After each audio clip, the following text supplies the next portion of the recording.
অন্ধকারটা ঠিক স্বাভাবিক ছিল না। হাড়ু মল্লিকের চায়ের দোকানের ঝাঁপটা অর্ধেক নামানো, বাইরে কালবৈশাখীর তাণ্ডব চলছে। বিদ্যুতের প্রতিটি চমকানি যেন আকাশের বুক চিড়ে নীলচে আগুনের ফলার মতো নেমে আসছে বীরভূমের এই রুক্ষ লাল মাটির ওপর। কিন্তু সেই লাল আলোর ঝিলিক যখন চায়ের দোকানের ভেতরে টিমটিমে হ্যারিকেনের কাঁপা কাঁপা আলোয় এসে মিশছে, তখন হাড়ুর মনে হচ্ছে দোকানের কোণের অন্ধকারটা যেন একটু একটু করে নড়ছে। হাড়ু কাঁপা কাঁপা হাতে কেটলিতে জল ঢালল। তার দোকানের খদ্দের বলতে আজ জনাচারেক। গ্রামের ছোকরা বিশু, কার্তিক আর গদাই বেঞ্চিতে বসে মুড়ির চাঙাড়িতে হাত চালাচ্ছে, আর তাদের মুখোমুখি বসে আছেন নিরঞ্জন খুড়ো। খুড়োর পরনে একটা ফতুয়া আর ধুতি, ঘাড়ের ওপর ভিজে গামছাটা জড়ানো, কিন্তু খুড়োর চোখ দুটো আজ স্থির। বাইরের ঝড়ের শোঁসো শব্দ ছাপিয়ে হঠাৎ দোকানের বাইরে কাঁদা মাখা রাস্তায় একটা বিকট শব্দ হলো, যেন কোনো ভারী বস্তুকে কেউ হিঁচড়ে টেনে নিয়ে যাচ্ছে। বিশু চমকে উঠে বলল, ওটা কিসের শব্দ হলো রে? হারুদা, টর্চটা মারো তো একবার। হাড়ু টর্চটা মারল, কিন্তু বৃষ্টির ঝাপটায় কিছুই দেখা গেল না। শুধু দেখা গেল রাস্তার ওপারে একটা প্রাচীন অশ্বত্থ গাছ বাতাসের ঝাপটায় উন্মত্তের মতো মাথা কুটে মরছে। ঠিক সেই মুহূর্তে নিরঞ্জন খুড়ো বিড়বিড় করে উঠলেন, ওটা শব্দ নয় রে বিশু, ওটা ডাক। রক্তের তৃষ্ণা যখন বাড়ে তখন মাটি চিরে ওরা উঠে আসে। দোকানের ভেতরটা মুহূর্তের জন্য থমথমে হয়ে গেল। হ্যারিকেনের শিখাটা একবার দপ করে জ্বলে উঠে আবার ম্লান হয়ে গেল। গদাই একটা ঢোক গিলে বলল, কারা আসে গো খুড়ো? তুমি কি সেই নিশ্চিন্দপুরের কথা বলছো? নিরঞ্জন খুড়ো তার কোটরাগত চোখ দুটো তুলে তাকালেন। সেই চোখে এমন এক অদ্ভুত আতঙ্ক আর শূন্যতা ছিল যে ছোকরাদের হাতের মুড়ি হাতেই রয়ে গেল। খুড়ো ধীর স্বরে বলতে শুরু করলেন, নিশ্চিন্দপুর, ওই নামটা শুনলেই আমার শিরদাঁড়া দিয়ে আজও হিমেল স্রোত বয়ে যায়। লোকে ভাবে ওটা একটা মৃত স্টেশন, কিন্তু না, ওটা মরে গিয়েও বেঁচে আছে। 1986 সাল, যুদ্ধের শেষের দিক, আমার প্রথম পোস্টিং হলো নিশ্চিন্দপুর হল্টে। স্মৃতির পাতা উল্টাতে উল্টাতে খুড়ো যেন সেই 1940-এর দশকে ফিরে গেছেন। নিশ্চিন্দপুর হল্ট স্টেশনটা ছিল বিহার আর বাংলার সীমান্তের এক দুর্গম অরণ্য বেষ্টিত এলাকায়। ব্রিটিশরা তাদের নীলকুঠির নীল আর জঙ্গলের কাঠ পাচারের জন্য এই গোপন স্টেশনটি তৈরি করে। স্টেশন বলতে ছিল একটা মাত্র প্ল্যাটফর্ম, সেটাও আগাছায় ভরা, আর স্টেশনের ঠিক মাঝখানে একটা দোতলা ছোট কেবিন, যার তলায় অফিস আর ওপরে আমার থাকবার ঘর। আমি যখন সেখানে পৌঁছালাম, বিকেল গড়িয়ে সন্ধ্যা নামছে। চারপাশ থেকে ঝিঁঝি পোকার ডাক আর নাম না জানা বুনো ফুলের তীব্র গন্ধ বাতাসকে ভারী করে রেখেছে। আমার মালপত্র নিয়ে যে কুলিটা এসেছিল সেই স্টেশনের নাম ফলকটা দেখেই অদ্ভুতভাবে কপালে হাত ঠেকালো।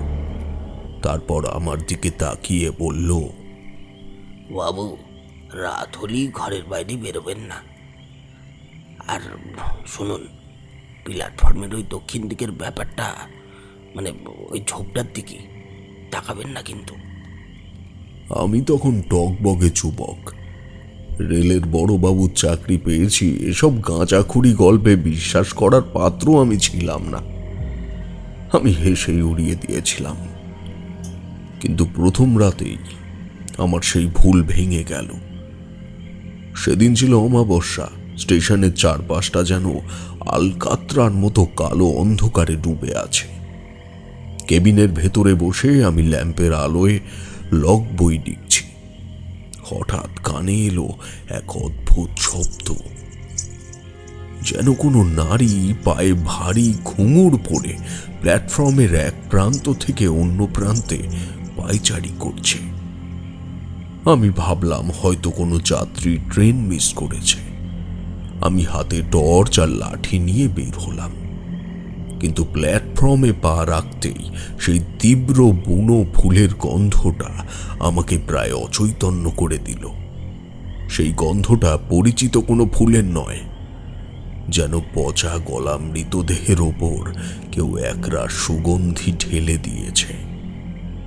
আমি টর্চের আলোটা ফেললাম দক্ষিণ দিকের সেই ঝোপটার ওপর। যা দেখলাম তাতে আমার হাত থেকে টর্চটা প্রায় পড়েই যাচ্ছিল। ঝোপের ভেতর থেকে দুটো জ্বলন্ত অঙ্গারের মতো লাল চোখ আমার দিকে স্থিরভাবে তাকিয়ে আছে। চোখের মনি নেই, শুধু আগুনের গোলক। আর সেই অন্ধকারের ভেতর থেকে একটা অস্ফুট হাসির শব্দ ভেসে এলো। খিলখিল করে কিন্তু নয়, বরং হাড় মড়মড় করার মতো একটা কর্কশ শব্দ। আমি চিৎকার করে উঠলাম, কে কে ওখানে?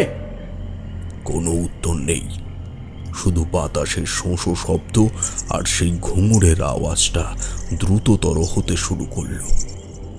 মনে হলো শব্দটা যেন আমার দিকেই ধেয়ে আসছে।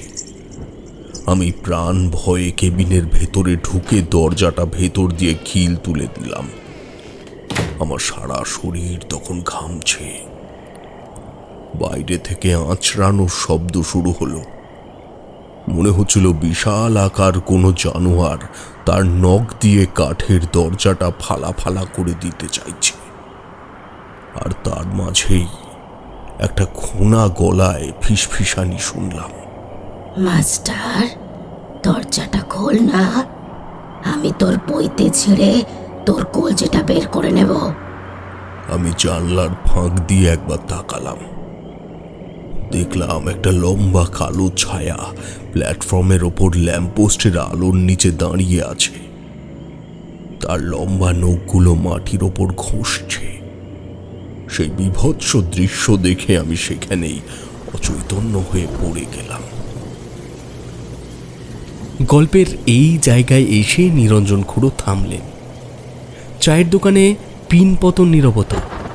বাইরে বিদ্যুতের আলোয় দেখা গেল হাড়ু মল্লিকের দোকানের সামনের দাওয়ায় কাদার উপর কয়েকটা লম্বা আঁচড়ের দাগ দেখা যাচ্ছে, যেন কেউ কিছুক্ষণ আগেই সেখান দিয়ে গেছে। গদাই কম্পিত স্বরে জিজ্ঞেস করল, তারপর কি হলো খুড়ো? সেই ছায়াটা কি ঘরে ঢুকেছিল? নিরঞ্জন খুড়ো একটা দীর্ঘ শ্বাস ফেলে পকেট থেকে একটা পুরনো তামার মাদুলি বের করলেন। ওটা ধকধক করে জ্বলছে হ্যারিকেনের আলোয়। তিনি বললেন, সেদিন বেঁচে গিয়েছিলাম বাবার এই কবচটার জোরে, কিন্তু নিশ্চিন্দপুরের রহস্য শুধু একটা প্রেতনীতে সীমাবদ্ধ ছিল না রে গদাই। আসল খেলাটা শুরু হলো তৃতীয় দিন রাতে, যখন রাত 12টার প্যাসেঞ্জার ট্রেনটা স্টেশনে এসে থামল। কিন্তু আশ্চর্যের বিষয় হলো সেই ট্রেনটার কোনো নাম ছিল না, কোনো ড্রাইভার নেই, এমনকি ট্রেনের ভেতরে কোনো আলোও জ্বলছে না। বাতাসের বেগ বাড়ছে। স্টেশনের ওই রহস্যময় ট্রেনের কথা শুনে বিশুর গায়ে লোম খাড়া হয়ে উঠেছে। বাইরে কালবৈশাখীর উন্মাদনা যেন আরও এক ধাপ বেড়েছে। চায়ের দোকানের টিনের চালাটা বাতাসের ঝাপটায় এমনভাবে কাঁপছে, মনে হচ্ছে কোনো দানব তার বিশাল নখ দিয়ে ওটা উপড়ে নিতে চায়। হাড়ু মল্লিকের দোকানের হ্যারিকেনটা তেলের অভাবে ধুঁকছে। তার হলদেটে আলোয় ছোকরাদের মুখগুলো ফ্যাকাশে আর ভয়ার্ত দেখাচ্ছে। নিরঞ্জন খুড়ো তার গামছা দিয়ে একবার ঘাড়ের ঘাম মুছলেন। বাইরের ঠান্ডা বাতাসেও তার কপালে বিন্দু বিন্দু ঘাম জমেছে। তিনি আবার বলতে শুরু করলেন, সেই প্রথম রাতেই বিভৎসতার পর ভেবেছিলাম চাকরি ছেড়ে দিয়ে পরদিন সকালেই পালাবো, কিন্তু সকালের রোদে সেই ভয়টা যেন একটু ফিকে হয়ে গেল। স্টেশনের চারপাশের জঙ্গলটা দিনের বেলায় বেশ শান্ত দেখায়, আমি ভাবলাম হয়তো মনের ভুল, নয়তো কোনো বুনো জানোয়ারের কাণ্ড। কিন্তু পরদিন বিকেলে যখন স্টেশনের লাইনম্যান পঞ্চানন এলো, আমার বুকের ভেতরটা আবার ধক করে উঠল। পঞ্চানন লোকটা বহুদিনের পুরনো, রোগা শুঁটকো চেহারা, গায়ের চামড়া তামাটে রঙের। সে স্টেশনের প্লাম্বিং আর লাইন পরিষ্কারের কাজ করে। আমি যখন তাকে প্রথম রাতের অভিজ্ঞতার কথা বললাম, পঞ্চানন আমার দিকে এমনভাবে তাকালো যেন কোনো মৃত মানুষের প্রেতাত্মা দেখছে।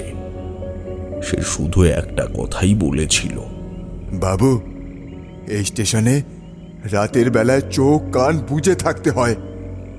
মনে রাখবেন, এখানে শুধু মানুষ যাত্রী হিসাবে আসে না, এমনও কিছু আসে যাদের কোনো গন্তব্য নেই। আমি তাকে চেপে ধরলাম। পঞ্চানন ইতস্তত করে বলল, সে 1920 সালের কথা বাবু। নীলকুঠির এক সাহেবের অত্যাচারে অতিষ্ঠ হয়ে একদল গ্রামবাসী ওই সিগন্যাল পোস্টের সামনে আত্মহত্যা করেছিল। আর সাহেবের মেম সাহেবকে পিটিয়ে মেরে ওই প্ল্যাটফর্মের নিচেই পুঁতে দেওয়া হয়েছিল।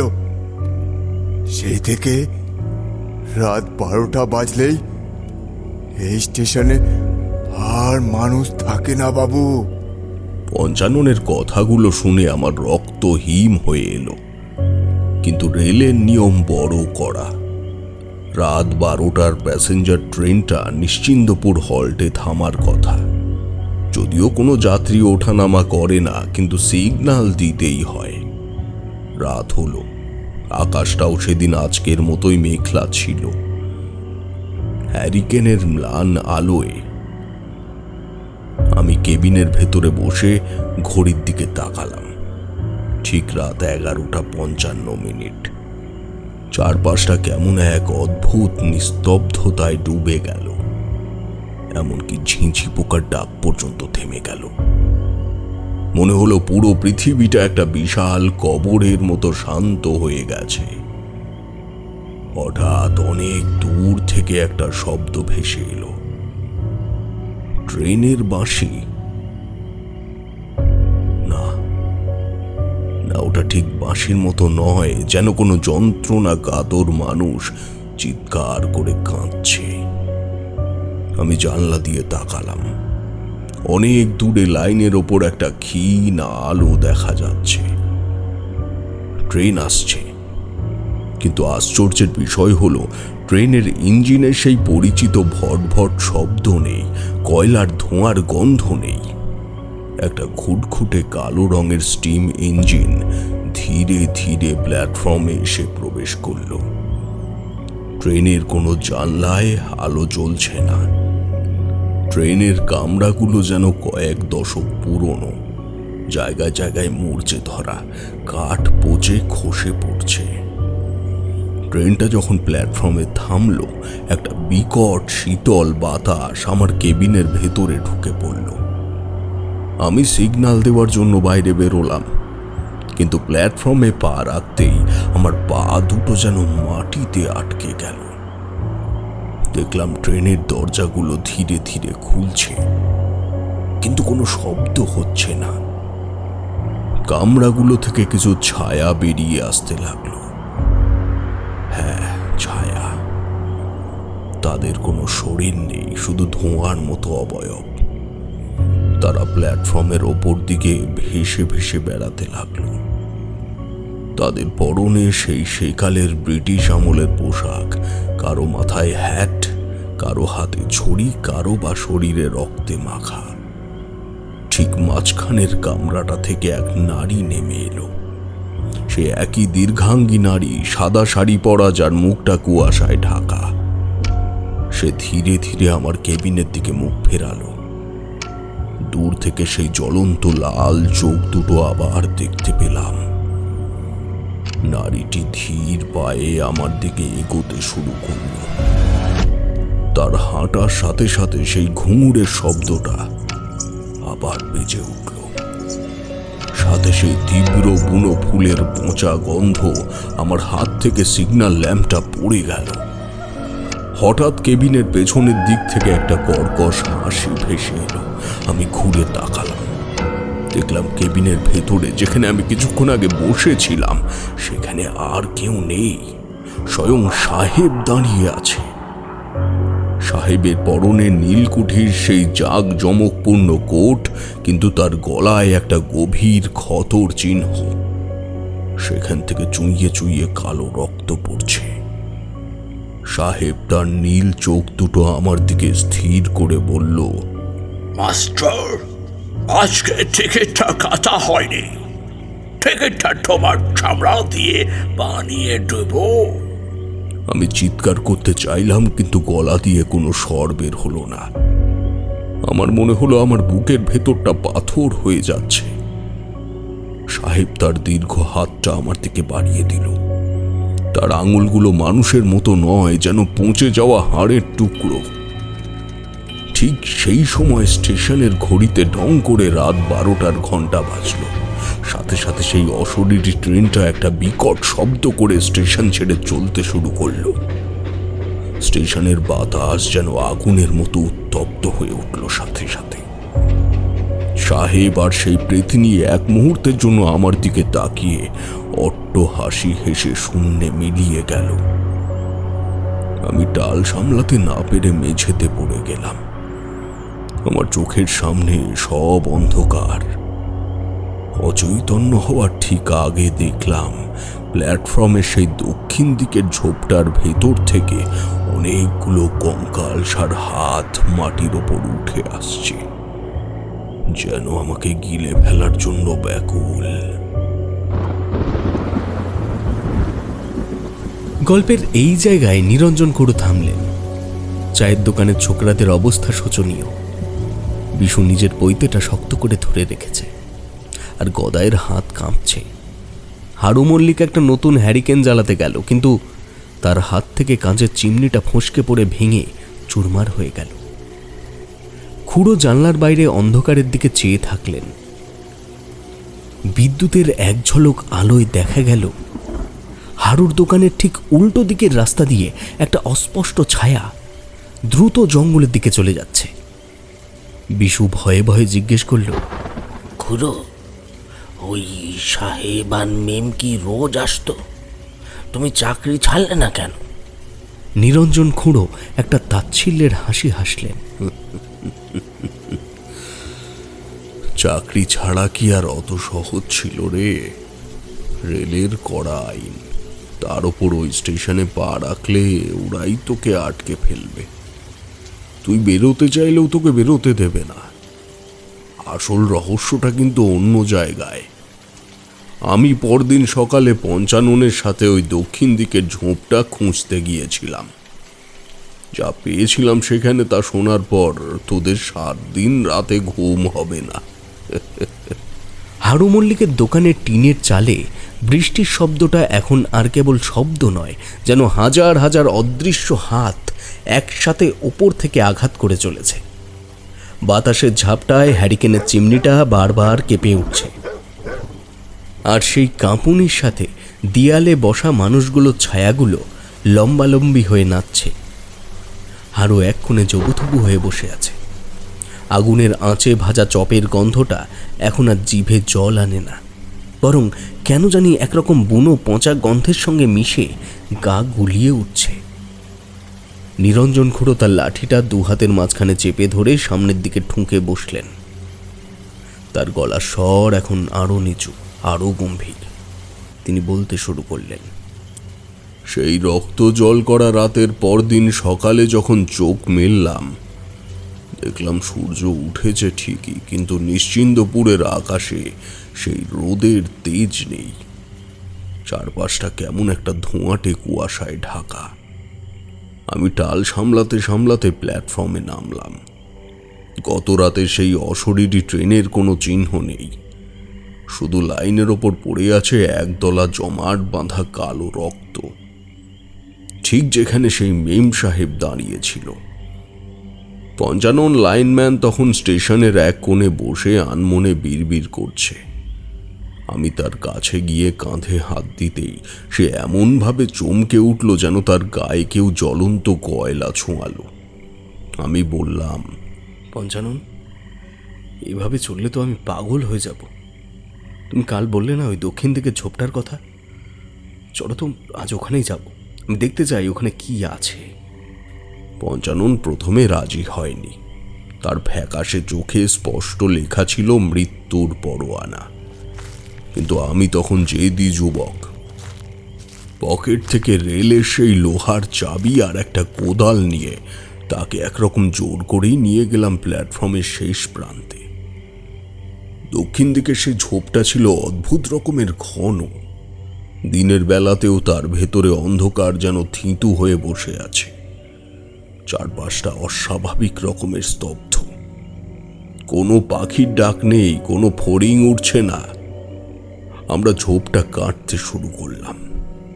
যতই ভেতরে এগোচ্ছি ততই সেই তীব্র বুনো ফুলের পচা গন্ধটা আমাদের নাকে এসে বিঁধছে। হঠাৎ পঞ্চাননের কোদালটা কোনো একটা শক্ত বস্তুতে লেগে শব্দ করে উঠল, ধাতব শব্দ। আমরা দ্রুত মাটি সরাতে লাগলাম। মাটি সরাতেই যা বেরিয়ে এলো তা দেখে আমার হৃৎপিণ্ড যেন গলায় এসে ঠেকল। ওটা একটা বিশাল বড় মরচে ধরা লোহার শিকল, আর সেই শিকলের অন্য প্রান্তটা মাটির অনেক গভীরে গেঁথে আছে। আমরা আরো খুঁড়লাম। শিকলটা অনুসরণ করতে করতে প্রায় 5 ফুট নিচে আবিষ্কার করলাম একটা লোহার সিন্দুক। কিন্তু সিন্ধুকটা সাধারণ নয়। তার উপর খোদাই করা ছিল ইস্ট ইন্ডিয়া কোম্পানির শিলমোহর আর কয়েকটা অস্পষ্ট তান্ত্রিক চিহ্নের মতো নকশা। আমি আর পঞ্চানন মিলে সিন্দুকটার ডালা খোলার চেষ্টা করলাম।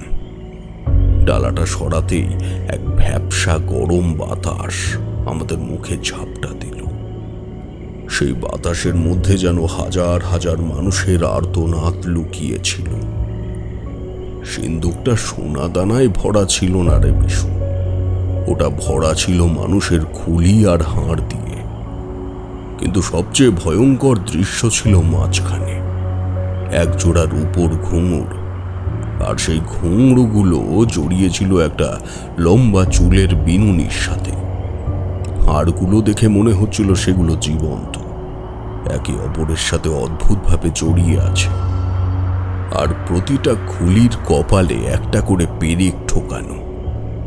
পঞ্চানন কোকিয়ে উঠে বলল, বাবু, বাবু, এ তো সাধারণ কবর নয় বাবু। এ হলো নীলকর সাহেবের সেই বলিদান ক্ষেত্র। তারা তাদের পাপ আর অভিশপ্ত ধনসম্পদ পাহারা দেওয়ার জন্য জীবন্ত মানুষকে এখানে বলি দিত। আর ওই যে পৈতেটা দেখছেন, সে একটা খুলির পাশে পড়ে থাকা পৌঁছে যাওয়া সুতো দেখিয়ে বলল, ওটা কোনো সাধারণ মানুষের পৈতে নয়। এই স্টেশনারি এক প্রাক্তন মাস্টারের, যাকে ওই সাহেবরা তিলে তিলে এখানে শেষ করেছিল। ঠিক সেই মুহূর্তে আকাশের বুক চিরে এক তীব্র বিদ্যুৎ চমকালো। যদিও তখন ভর দুপুর, কিন্তু নিমেষের মধ্যে চারপাশটা রাতের মতো কালো হয়ে গেল। জঙ্গলের ভেতর থেকে আবার সেই শব্দটা ভেসে এলো। আমি পিছু ফিরে তাকালাম। দেখলাম জঙ্গলের ছায়াগুলোর মাঝখান থেকে একটা অতি দীর্ঘ আকৃতি আমাদের দিকে এগিয়ে আসছে। তার শরীরটা যেন ধোঁয়া দিয়ে তৈরি, কিন্তু হাতগুলো মানুষের চেয়েও বড়, আর তার নখগুলো ক্ষুরোধার তলোয়ারের মতো। সে কোনো শব্দ করছিল না, শুধু বাতাসের সাথে ভেসে আসছিল সেই খোনা গলার হাসি। পঞ্চানন কোনো কথা না বলে ভোঁ দৌড় দিল। আমি যখন ছুটতে যাব অনুভব করলাম আমার পা দুটো মাটির ভেতরে ঢুকে যাচ্ছে, যেন নিচের সেই কঙ্কালগুলো হাত বাড়িয়ে আমায় গোড়ালি চাপটে ধরেছে। আমি ছটফট করতে লাগলাম। সেই ছায়াটা একদম আমার কাছে চলে এসেছে। তার মুখটা যখন আমার টর্চের ম্লান আলোয় উদ্ভাসিত হলো, দেখলাম সেখানে শুধু চামড়া দিয়ে ঢাকা একটা সমতল অংশ। চোখ নেই, নাক নেই, শুধু লাল দুটো গর্ত দিয়ে আগুন ঝরছে। সে তার হাড়ের মতো আঙুলগুলো আমার গলার দিকে বাড়িয়ে দিল।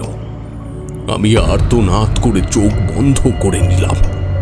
ঠিক সেই সময় আমার পকেটে থাকা বাবার দেওয়া সেই তামার কবচটা প্রচণ্ড গরম হয়ে উঠল, যেন আগুনের হলকা বেরোচ্ছে ওটা থেকে। একটা বিকট আর্তনাদ করে সেই ছায়াটা পিছিয়ে গেল। আমি সেই সুযোগে কোনো মতে পা ছাড়িয়ে স্টেশনের কেবিনের দিকে ছুটলাম। পেছনে শুনতে পাচ্ছিলাম সেই শিকল টানা শব্দ আর মাটি ফেটে যাওয়ার মর্মর আওয়াজ। গল্পের এই জায়গায় এসে নিরঞ্জন খুড়ো একটু থামলেন। চায়ের দোকানে তখন শ্মশানের নিস্তব্ধতা। বিশুর হাত থেকে মুড়ির চাঙানিটা মেঝেতে পড়ে গেছে। গদায়ের চোখে জল, সে ভয়ে হাড়ু মল্লিককে জড়িয়ে ধরেছে। বাইরে ঝড়ের তাণ্ডব আরও বেড়েছে। হঠাৎ দোকানের চালে একটা বড় গাছের ডাল ভেঙে পড়ল। গদাই আটকে উঠে চেঁচিয়ে উঠল, খুড়ো, ওই সিন্দুকটার কি হলো? ওটা কি ওখানেই রয়ে গেল? নিরঞ্জন খুড়ো স্থির চোখে হাড়ুর দোকানের দরজার দিকে তাকিয়ে রইলেন। হাড়ু দোকানের ঝাঁপের তলা দিয়ে যেন একটু আগেকার মতো সেই বুনো পচা গন্ধটা ভেতরে ঢুকছে। খুড়ো ফিসফিস করে বললেন, সিন্দুকটা ওখানেই আছে, কিন্তু রহস্যটা সিন্দুকে নয় রে গদাই। আসল রহস্য ছিল ওই ঘুঙুরে। জানিস, যখন আমি দৌড়ে কেবিনে ঢুকলাম তখন খেয়াল করলাম আমার ফতুয়ার পকেটে কিছু একটা ভারী ঠেকছে। আমি হাত দিয়ে দেখলাম ওই কঙ্কালগুলোর সাথে থাকা সেই রূপোর ঘুঙুর জোড়া আমার পকেটে চলে এসেছে। কেউ ওটা আমার পকেটে ঢুকিয়ে দিয়েছে। বিশু কাঁপতে কাঁপতে বলল, তাহলে ওটা এখন কোথায় খুড়ো? নিরঞ্জন খুড়ো তার গামছার ভেতর থেকে একটা পুরনো কাপড়ের পুঁটলি বের করলেন। হ্যারিকেনের আলোয় তিনি ধীরে ধীরে সেটা খুলতে লাগলেন। পুঁটলির ভেতরে একটা রূপোলি ঝিলিক দেখা দিল। ঠিক সেই মুহূর্তেই বাইরের আকাশটা এমনভাবে ডেকে উঠল যেন পৃথিবীটা এখনই দুই টুকরো হয়ে যাবে। দোকানের একমাত্র হ্যারিকেনটা হুট করে নিভে গেল। ঘুটঘুটে অন্ধকারে শুধু শোনা গেল একটা সূক্ষ্ম কিন্তু তীক্ষ্ণ শব্দ। হাড়ু মল্লিক আর্তনাদ করে উঠল, খুড়ো, খুড়ো, ওটা বন্ধ করো, ওটা বন্ধ করো। অন্ধকারের ভেতরে নিরঞ্জন খুড়োর গলার স্বর শোনা গেল, চতুর্থ রাতে আমি একলা ছিলাম না। সেই রাতে নিশ্চিন্দপুর হল্টে আরও একজন অতিথি এসেছিল। সে কোনো মানুষ নয়, বরং এক আদিম শিকারী। হাড়ু মল্লিকের দোকানের সেই একমাত্র হ্যারিকেনটা নিভে যাওয়ার পর মনে হলো অন্ধকারটা যেন জীবন্ত হয়ে চারপাশ থেকে আমাদের গিলে ফেলল। বাইরে কালবৈশাখীর তর্জন গর্জন এক মুহূর্তের জন্য স্তব্ধ, কিন্তু সেই নিস্তব্ধতা যেন আরও বেশি ভয়ঙ্কর। টিনের চালে বৃষ্টির অবিরত টাপুর শব্দ এখন মনে হচ্ছে কোনো অদৃশ্য কফিনে পেরেক ঠোকার আওয়াজ। আঁধারের বুক চিরে নিরঞ্জন খুড়োর গলার স্বর ভেসে এলো। সেই স্বরে এখন আর কোনো মানবিক আবেগ নেই, শুধু এক হিমশীতল নির্লিপ্ততা। তিনি বলতে শুরু করলেন, হ্যারিকেন নিভে গেছে বলে ভয় পাস না হারু। অন্ধকারেই তো আসল সত্য লুকোনো থাকে। সেই চতুর্থ রাতে নিশ্চিন্দপুর হল্টের আকাশটাও ছিল একই রকম গুমট। আমি কেবিনের ভেতরে বসে সেই রূপোর ঘুঙুর জোড়া টেবিলের ওপর রেখেছিলাম। ওগুলো থেকে এক আশ্চর্য নীলাভ আলো বিচ্ছুরিত হচ্ছিল। আমি বুঝতে পারছিলাম ওই ঘুঙুর জোড়া কেবল অলংকার নয়, ওটা একটা চাবি, যা দিয়ে কোনো এক নরকের দরজা খুলে গেছে। হঠাৎ স্টেশনের সিগন্যাল ঘন্টাটা নিজে থেকেই ঢং ঢং করে বেজে উঠল। অকাল বৃষ্টির ঝাপটায় জানলার কাঁচগুলো থরথর করে কাঁপছে। আমি জানলা দিয়ে তাকালাম, দেখলাম প্ল্যাটফর্মের ওপর সেই ছায়াগুলো আর নেই। তার বদলে সেখানে দাঁড়িয়ে আছে একজন মানুষ। না, তাকে ঠিক মানুষ বলা যায় কিনা আমি জানি না, বিশাল লম্বা দেহ, পরনে বাঘের ছালের মতো একটা জীর্ণ বসন, হাতে একটা পুরনো আমলে সেকেলে বল্লম, তার মাথাটা ঢাকা এক বিভৎস পশুর খুলি দিয়ে। সে নড়ছে না, শুধু স্থির হয়ে তাকিয়ে আছে আমার কেবিনের দিকে।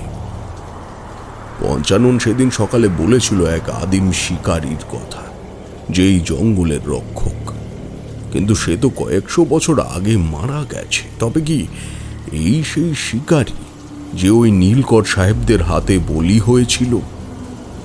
হঠাৎ টেবিলের ওপর রাখা সেই ঘুঙুরগুলো নিজে থেকেই ঝুমঝুম করে শব্দ করে উঠল। আমি দেখলাম ঘুঙুরগুলো যেন মেঝের উপর নিচে বেড়াচ্ছে। আর ঠিক সেই মুহূর্তেই কেবিনের কাঠের সিঁড়িতে ভারী বুটের আওয়াজ পাওয়া গেল।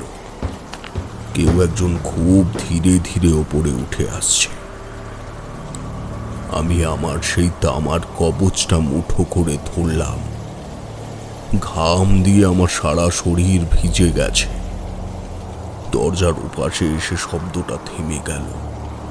তারপর শুরু হলো সেই কণ্ঠস্বর যেটা আমি কোনোদিনও ভুলবো না। না, সেটা মানুষের নয়, আবার সেটা পশুরও নয়। এক ভাঙা কাঁসর ঘন্টার মতো কর্কশ শব্দে কেউ বলে উঠল, মাস্টার, আমার শিকার ফেরত দাও, ওগুলো তোমার জন্য নয়। আমি কোনো উত্তর দিতে পারলাম না। আমার জিভ যেন তালুর সাথে আটকে গেছে।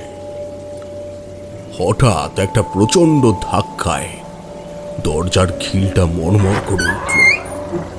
বাইরে থেকে সেই শিকারী তার বল্লম দিয়ে দরজায় আঘাত করতে শুরু করেছে। প্রতিটা আঘাতে কেবিনের দেওয়ালগুলো কেঁপে উঠছে, ছাদ থেকে চুনকাম খসে পড়ছে আমার মাথায়। আমি দেখলাম জানলার কাঁচটা হঠাৎ চুরমার করে ভেঙে পড়ল। সেই আদিম শিকারীর খুলি ঢাকা মাথাটা জানলার ফাঁক দিয়ে ভেতরে উঁকি মারছে। তার চোখের গর্তে কোনো আলো নেই, শুধু এক গভীর শূন্যতা। সে তার লম্বা হাড়ের মতো হাতটা ভেতরে বাড়িয়ে দিল ঘুঙরুগুলো নেওয়ার জন্য। কিন্তু আশ্চর্যের বিষয় কি জানিস? ঘুঙরুগুলো তার হাতের স্পর্শ পাওয়ার আগেই আগুনের গোলার মতো জ্বলে উঠল। এক বিকট আর্তনাদ করে শিকারীটা পিছিয়ে গেল। ঠিক সেই সময় স্টেশনের সেই ধোঁয়াটে ট্রেনটা আবার প্ল্যাটফর্মে এসে প্রবেশ করল। এবার আর কোনো ছায়া নামল না। ট্রেন থেকে নেমে এলো সেই কুয়াশা ঢাকা মুখমণ্ডলহীন নারী। সে শিকারীর সামনে গিয়ে দাঁড়ালো। তাদের মধ্যে কোনো কথা হলো না, কিন্তু পরিবেশটা এমন বিষাক্ত হয়ে উঠল যে আমার শ্বাস নিতে কষ্ট হচ্ছিল। হঠাৎ সেই নারীটি আমার জানলার দিকে হাত বাড়ালো। তার আঙুলগুলো অস্বাভাবিক লম্বা হয়ে জানলার ফ্রেমটা কামড়ে ধরল। সে আমাকে উদ্দেশ্য করে বলল, আমার পা দুটো কেটে ওই সাহেবরা সিন্ধুকে পড়েছিল রে মাস্টার। আমার পা নেই, তাই আমি হাঁটতেও পারি না। তুই কি তোর পা দুটো আমাকে দিবি? বলতে বলতে সে জানলা দিয়ে ভেতরে ঢোকার চেষ্টা করলো। তার শরীরের সেই পচা বুনো ফুলের গন্ধ আমার নাকে আসতেই আমি বমি করে ফেললাম। আমি বুঝতে পারলাম আজ আমার শেষ রাত। পকেট থেকে রেলের সেই লোহার চাবিটা বের করে আমি পাগলের মতো দেওয়ালে ঘষতে লাগলাম। ওটা লোহার ওপর ঘষলে একরকম আগুনের ফুলকি বের হয়। সেই আগুনের ফুলকি যখন ওই নারীর গায়ে লাগলো, সে যন্ত্রণায় চিৎকার করে উঠল। আর সেই চিৎকারে মনে হলো স্টেশনের ল্যাম্পপোস্টগুলো দুমড়ে মুচড়ে যাচ্ছে। বাইরে তখন বজ্রপাত হচ্ছে অবিরাম। আমি দেখলাম সেই শিকারী আর ওই প্রেতী নিয়ে একে অপরের ওপর ঝাঁপিয়ে পড়েছে। ঘুঙরুগুলো নিয়ে তাদের মধ্যে এক পৈশাচিক যুদ্ধ শুরু হলো। আমি সেই সুযোগে কেবিনের কোণে থাকা জগন্নাথের ছবির সামনে বসে ইষ্ট নাম জপতে লাগলাম। সারা রাত বাইরে চলল সেই অশরীরী তাণ্ডব। কখনো ভারী, কখনো বস্তুর পতনের শব্দ, কখনো বা পৈশাচিক হাসির রোল। আমার মনে হচ্ছিল আমি কোনো দুঃস্বপ্নের গোলক ধাঁধায় আটকে গেছি। ভোর হওয়ার ঠিক আগে সব চুপচাপ হয়ে গেল।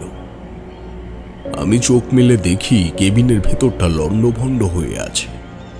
টেবিলের ওপর সেই ঘুঙরুগুলো আর নেই, কিন্তু তার বদলে পড়ে আছে এক চাপ রক্ত আর এক টুকরো পচে যাওয়া চামড়া। আমি যখন জানলা দিয়ে বাইরে তাকালাম, দেখলাম প্ল্যাটফর্মে সেই দক্ষিণ দিকে ঝোপটা পুড়ে ছাই হয়ে গেছে, কিন্তু স্টেশনের সেই পুরনো ঘড়িটা রাত 12টাতে এসেই আটকে আছে। খুড়ো থামলেন। চায়ের দোকানে ততক্ষণে হাড়ু মল্লিক কোনো মতে একটা মোমবাতি জ্বালিয়েছে। সেই মোমবাতির কাঁপা আলোয় দেখা গেল বিশু আর কার্তিক একে অপরকে জাপটে ধরে আছে। তাদের কপালে বিন্দু বিন্দু ঘাম। হাড়ু কাঁপা কাঁপা গলায় বলল, খুড়ো, ওই ঘুঙুরগুলো তাহলে কে নিল? ওই শিকারি নাকি ওই মেম সাহেব? নিরঞ্জন খুড়ো তার ফতুয়ার পকেট থেকে একটা পুরনো চামড়ার টুকরো বের করলেন। ওটা দেখতে অনেকটা মানুষের চামড়ার মতোই, কিন্তু তার উপর কিছু বিজাতীয় অক্ষরে কি যেন লেখা। তিনি বললেন, ওটা কেউ নেয়নি রে হারু, ওটা আজ ওই নিশ্চিন্দপুরেই আছে। কিন্তু বিপদটা ঘুঙুর নিয়ে নয়, বিপদ হলো সেই তৃতীয় শক্তিকে নিয়ে, যে ওই রাতে ট্রেনের শেষ কামরা থেকে নেমেছিল আর যার কথা আমি আজও কাউকে বলিনি। সে মানুষ নয়, সে প্রেত নয়, সে হলো এই অভিশাপের স্রষ্টা। বিশু আঁতকে উঠে বলল, সে কে খুড়ো? নিরঞ্জন খুড়ো মোমবাতির শিখাটার দিকে এক দৃষ্টে তাকিয়ে রইলেন। তার চোখের মণি দুটো যেন মুহূর্তের জন্য সেই শিকারীর মতন শূন্য হয়ে গেল। তিনি বললেন, সে হলো সেই নীলকর সাহেব, যে আজও তার চাবুক হাতে ওই স্টেশনের লাইনের ধারে দাঁড়িয়ে থাকে। তবে সে একা নয়, তার সাথে থাকে একদল ছায়া শরীর কুকুর, যাদের চোখ দিয়ে আগুনের হলকা বের হয়। পঞ্চম রাতে সেই কুকুরগুলো আমার কেবিনের দরজা ভেঙে ভেতরে ঢুকেছিল। বাইরে তখন ঝড়ের দাপট কমলেও এক অদ্ভুত খসখসে শব্দ শোনা যাচ্ছে দোকানের চালে। মনে হচ্ছে অনেকগুলো জানোয়ার একসাথে চালের ওপর দিয়ে হেঁটে বেড়াচ্ছে। গদাই জানলার দিকে তাকাতেই দেখল অন্ধকারের ভেতরে দুটো লাল আগুনের গোলক জ্বলছে। সে চিৎকার করে উঠল। হাড়ু মল্লিক তাড়াহুড়ো করে মোমবাতিটা হাতে নিল, কিন্তু নিরঞ্জন খুড়ো শান্ত গলায় বললেন, ভয় পাস না, ওরা শুধু শুনতে এসেছে। যতক্ষণ আমি গল্প বলছি ততক্ষণ ওরা ভেতরে আসবে না, কিন্তু গল্প শেষ হলেই। খুড়ো থামলেন। তার গলার ভেতর থেকে একটা ঘড়ঘড়ে শব্দ বেরোলো। তিনি আবার লাঠিটা হাতে নিলেন। হাড়ু মল্লিকের চায়ের দোকানের ভেতরটা এখন একটা ঘনীভূত অন্ধকারের কুঠুরি। বাইরে কালবৈশাখীর ঝাপটা আর টিনের চালের মরমরানি ছাপিয়ে একটা অদ্ভুত খসখসে শব্দ শোনা যাচ্ছে চালের ঠিক ওপরে। যেন বিশাল আকার কোনো জানোয়ার তার নখ দিয়ে টিনটা ফালা ফালা করতে চায়। হাড়ু মল্লিকের হাতের মোমবাতিটা থরথর করে কাঁপছে, আর সেই কাঁপুনির সাথে দেওয়ালে নিরঞ্জন খুড়োর ছায়াটা কোনো এক অতিকায় প্রেতের মতো দেখাচ্ছে। খুড়ো তার গলার ঘড়ঘড়ে শব্দটা সামলে নিয়ে আবার বলতে শুরু করলেন, সেই পঞ্চম রাতটার কথা মনে পড়লে আজও আমার নাড়ি চিনচিন করে ওঠে। চতুর্থ রাতে সেই পৈশাচিক যুদ্ধের পর স্টেশনের আবহাওয়াটা বদলে গিয়েছিল। বাতাসটা ছিল ভারী, স্যাঁতস্যাঁতে আর একরকম বিজাতীয় কটু গন্ধে ভরা। জানিস গদাই, ভয়েরও একটা ঘ্রাণ থাকে। সেই রাতে নিশ্চিন্দপুর হল্টে মৃত্যুর সেই ঘ্রাণটা ছড়িয়েছিল চারিদিকে। রাত ঠিক 11টা হবে। আমি কেবিনের ভেতরে টিমটিমে হ্যারিকেনটা জ্বালিয়ে বসে আছি। আমার হাতে সেই রেলের লোহার চাবি আর গলায় বাবার দেওয়া সেই তামার কবচ। হঠাৎ স্টেশনের অনেক দূরে, যেখানে জঙ্গলটা সবচেয়ে ঘন, সেখান থেকে একটা চাবুক মারার শব্দ এলো। সেই শব্দের সাথে সাথে আকাশ কাঁপিয়ে এক অট্ট হাসি ভেসে এলো।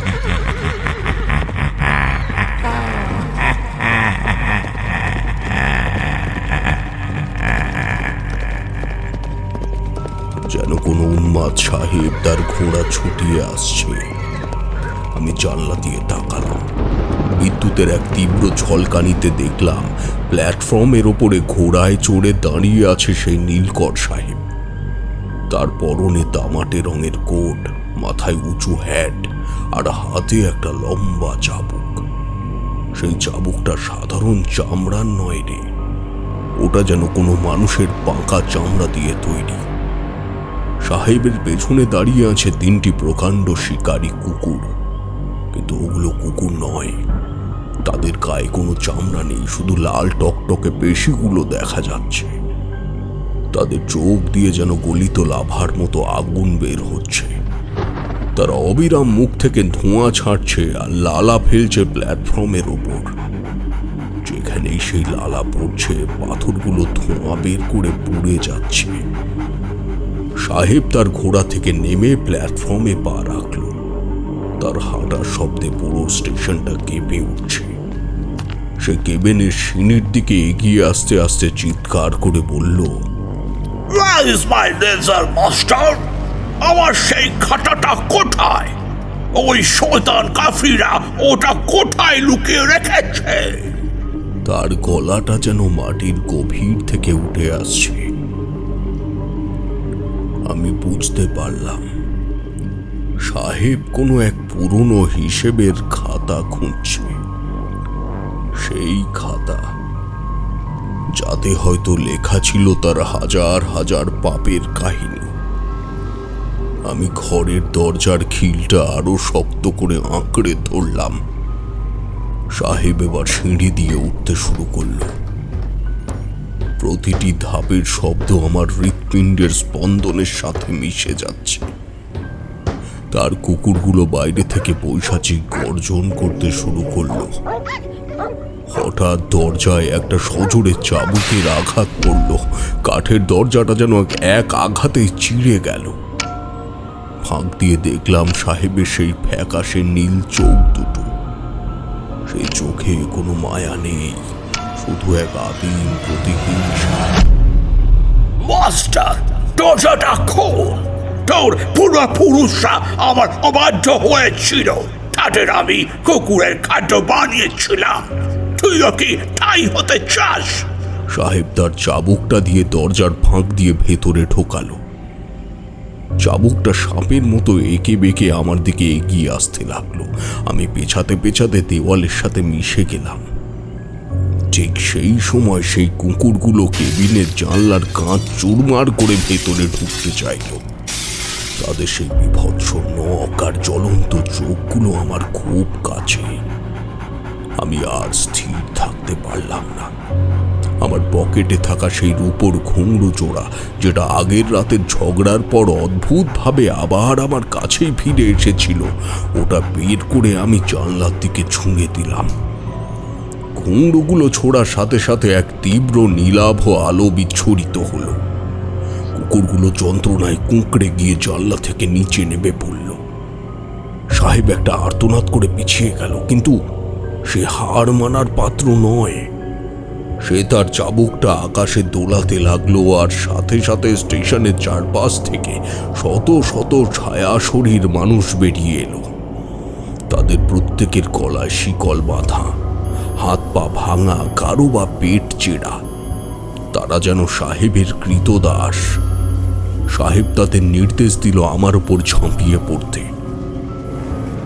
আমি তখন কেবিনের কোণে পড়ে থাকা সেই লোহার ডান্ডাটা হাতে নিলাম। আমি জানতাম লোহা আর তামা অশরীরীদের শত্রু। আমি পাগলের মতো সেই ডান্ডাটা ঘোরাতে লাগলাম, কিন্তু সেই অগণিত ক্ষুধার্ত আত্মার সামনে আমি কতক্ষণ টিকতাম। তারা আমার শরীরের মাংস খুবলে নেওয়ার জন্য এগোচ্ছে। ঠিক তখনই একটা অদ্ভুত ঘটনা ঘটল। হঠাৎ প্ল্যাটফর্মে সেই দক্ষিণ দিকের পুড়ে যাওয়া ঝোপটার নিচ থেকে এক বিশাল ফাটল দেখা দিল।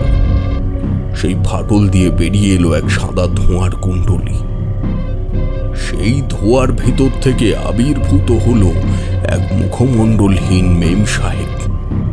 কিন্তু এবার তার হাতে কোনো ঘুঙুর ছিল না, তার হাতে ছিল একটা বিশাল বড় পাথরের নোড়া। সে কোনো কথা না বলে সাহেবের উপর ঝাঁপিয়ে পড়ল। সাহেব আর মেম সাহেবের মধ্যে শুরু হলো এক মরণাপন্ন লড়াই। সাহেব তার চাবুক চালাচ্ছে আর মেম সাহেব তার অদৃশ্য শক্তিতে সাহেবকে মাটির দিকে চেপে ধরছে। সেই পৈশাচিক কাণ্ড দেখে আমার জ্ঞান হারানোর উপক্রম হলো। আমি শুধু দেখলাম মেম সাহেব সাহেবের গলাটা জাপটে ধরে তাকে সেই স্টেশনের ভেতরে গর্তের দিকে টেনে নিয়ে যাচ্ছে। সাহেব চিৎকার করছিল, No, not again! Not that darkness! কিন্তু মেম সাহেব তাকে ছাড়ল না। তারা দুজনেই সেই ধোঁয়ার সাথে স্টেশনের লাইনের নিচে মিলিয়ে গেল। কুকুরগুলো এক করুণ স্বরে ডাক দিয়ে শূন্যে মিলিয়ে গেল। চারপাশটা হঠাৎ আবার সেই নিস্তব্ধতায় ডুবে গেল। শুধু বাতাসে ভেসে রইল চাবুকের একটা ক্ষীণ গন্ধ। গল্পের এই জায়গায় এসে নিরঞ্জন খুড়ো থামলেন। তার শরীরটা কাঁপছে। বাইরে ঝড়ের বেগ কিছুটা কমেছে ঠিকই, কিন্তু এক অদ্ভুত কোমর ভাব চারপাশটাকে ঘিরে ধরেছে। বিশু কাঁপা কাঁপা গলায় বলল, তাহলে তাহলে সাহেব আর মেম সাহেব কি একে অপরের শত্রু ছিল খুড়ো? ওরা কি সবাই ওখানে বন্দি? নিরঞ্জন খুড়ো একটা তাচ্ছিল্যের হাসি হাসলেন। বন্দি সবাই রে বিশু। ওই স্টেশনে যে একবার পা রাখে সে হয় শিকারী হয়ে যায়, নয়তো শিকার। কিন্তু রহস্যের আসল জটটা খুলল ষষ্ঠ রাতে, যখন আমি স্টেশনের সেই পরিত্যক্ত নীলকুঠির ধ্বংসাবশেষের ভেতরে প্রবেশ করলাম। সেখানে আমি যা দেখেছিলাম তা কোনো মানুষের কল্পনাকেও হার মানবে। গদাই আর থাকতে পারল না। সে ফিসফিস করে বলল, খুড়ো, ওই চালের ওপরের শব্দটা কি শুনতে পাচ্ছ? সত্যিই হাড়ুর দোকানের টিনের চালে এখন খসখসে শব্দটা থেমে গেছে। তার বদলে শোনা যাচ্ছে একটা ভারী কিছু হাঁটার শব্দ, ঠিক যেমন নিরঞ্জন খুড়ো সাহেবের বুটের শব্দের কথা বলেছিলেন। হাড়ু মল্লিক ভয়ে মোমবাতিটা নিভিয়ে দিল। সে ফিসফিস করে বলল, কেউ যেন বাইরে দাঁড়িয়ে আছে আমাদের কথা শোনার জন্য। নিরঞ্জন খুড়ো অন্ধকারে স্থির হয়ে বসে রইলেন। তার চোখের মণি দুটো যেন অন্ধকারে বিড়ালের চোখের মতো জ্বলছে। তিনি বললেন, ভয় পাস না, ওরা শুধু শেষটা জানতে চায়। এরপরের কথা শুনলে ওরা হয়তো শান্ত হবে। কারণ সেই রাতেই আমি জানতে পেরেছিলাম ওই নীলকুঠির নিচে আজও একটা প্রাণ ধুকপুক করছে। বিশু আর্তনাদ করে উঠল। হ্যাঁ, প্রাণ? কার প্রাণ খুড়ো? নিরঞ্জন খুড়ো অন্ধকারেই তার লাঠিটা মেঝেতে ঠুকলেন। পঞ্চম রাতেই সেই পৈশাচিক যুদ্ধের পর আমি বুঝতে পেরেছিলাম নিশ্চিন্দপুর হল্ট কেবল একটা পরিত্যক্ত স্টেশন নয়, ওটা একটা নরকের প্রবেশদ্বার। মেম সাহেব আর নীলকর সাহেব যখন সেই ফাটলের মধ্যে অদৃশ্য হয়ে গেল, আমার মনে হয়েছিল হয়তো সব শেষ। কিন্তু পরদিন সকালে যখন স্টেশন মাস্টার পঞ্চাননের দেখা পেলাম না, তখন আমার দুশ্চিন্তা বাড়ল। পঞ্চাননের ঘরের দরজা খোলা, ভেতরে ধস্তাধস্তির চিহ্ন, আর মেঝেতে পড়ে আছে এক ফোঁটা নীল রক্ত। হ্যাঁ, লাল নয়, ঘন নীল।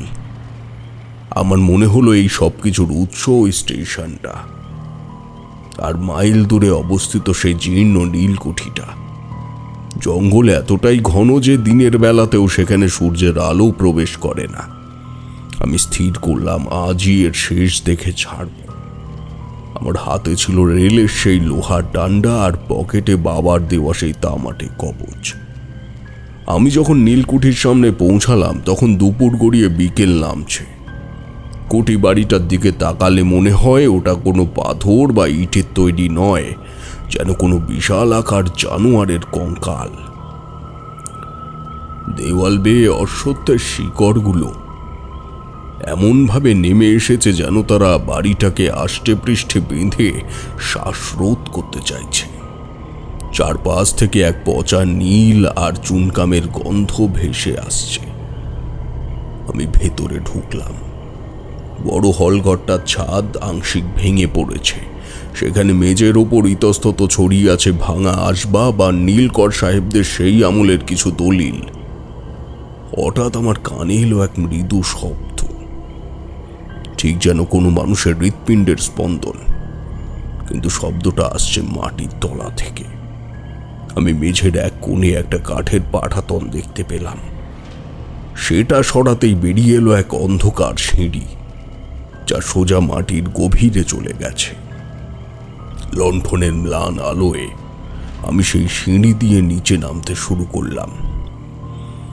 নিচে নামতেই আমার নাকে এলো এক তীব্র রাসায়নিক গন্ধ। ওটা নীল তৈরির সেই পুরনো কারখানা। বিশাল বিশাল পাথরের চৌবাচ্চাগুলো আজও সেখানে অক্ষত, কিন্তু আশ্চর্যের বিষয় হলো চৌবাচ্চাগুলো খালি নয়, সেগুলো এক গাঢ় নীল তরলে পূর্ণ, আর সেই তরলগুলো যেন ফুটছে। আমি আরো এগিয়ে গেলাম। কারখানার একদম মাঝখানে দেখলাম একটা অতিকায় কাঁচের পাত্র। তার ভেতরে যা ছিল তা দেখে আমার শরীর শিরশির করে উঠল। একটা বিশাল আকার মাংসপিণ্ড, রংটা তার কালচে নীল, আর সেই মাংসপিণ্ডটা জীবন্ত। ওটা বিরামহীনভাবে ধুকপুক করছে। ওটা থেকেই সেই শব্দটা আসছিল। হঠাৎ অন্ধকারের ভেতর থেকে এক জোড়া জ্বলন্ত চোখ আমার দিকে তাকালো। সেই আদিম শিকারী, যার মাথায় পশুর খুলি আর হাতে সেই বল্লম। সে সেই মাংসপিণ্ডের সামনে এক পাহারাদারের মতো দাঁড়িয়েছিল। সে তার খোনা গলায় বলে উঠল, মাস্টার, বড্ড দেরি করে ফেলেছ তুমি। সাহেবের প্রান্ত হৃৎপিণ্ডেই লুকোনো। যত নীল চাষিরা এখানে রক্ত দিয়েছে, তাদের সেই রক্ত দিয়েই সাহেব এই অমরত্বের স্বাদ পেয়েছে। আমি বুঝলাম এই মাংসপিণ্ডটাই হলো সাহেবের প্রাণ ভোমরা। যতদিন এটা ধুকপুক করবে, ততদিন সাহেবের অতৃপ্ত আত্মা এই নিশ্চিন্দপুরকে অভিশপ্ত করে রাখবে। শিকারীটা তার বল্লম উঁচিয়ে আমার দিকে এগিয়ে এলো। আমি তখন আমার হাতের লোহার ডান্ডাটা দিয়ে সেই কাঁচের পাত্রে সজোরে আঘাত করলাম, কিন্তু ওটা ভাঙল না। উল্টে শিকারী তার বল্লম দিয়ে আমার কাঁধে এক আঁচড় কাটল। যন্ত্রণায় আমি কুঁকিয়ে উঠলাম। ঠিক সেই মুহূর্তে সিঁড়ি দিয়ে নেমে এলো সেই মেম সাহেব। তার মুখ আজও সেই কুয়াশায় ঢাকা, কিন্তু তার শরীর থেকে এক অদ্ভুত আলো বিচ্ছুরিত হচ্ছে। সে শিকারীকে বাধা দিল না, বরং সে আমার কানে ফিসফিস করে বলল, মাস্টার, লোহার ডান্ডায় হবে না, ওটা ভাঙতে গেলে লাগবে সেই মানুষের পৈতে, যা ওই সিন্ধুকে ছিল। ওই পৈটেতেই আছে সেই ব্রাহ্মণের তেজ, যাকে সাহেব এখানে বলি দিয়েছিল।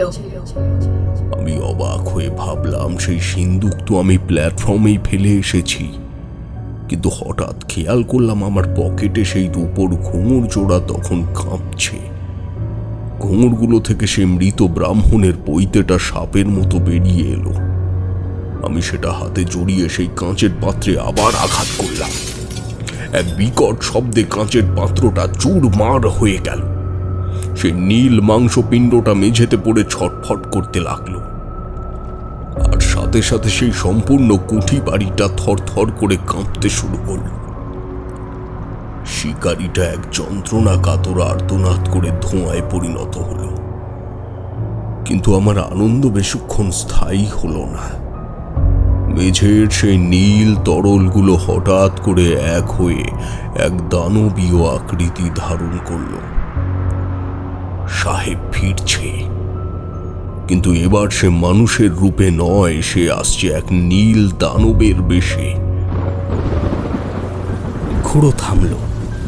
বাইরে কালবৈশাখী আবার তার রূপ বদলেছে। আকাশ কাঁপিয়ে সে বজ্রপাত করল।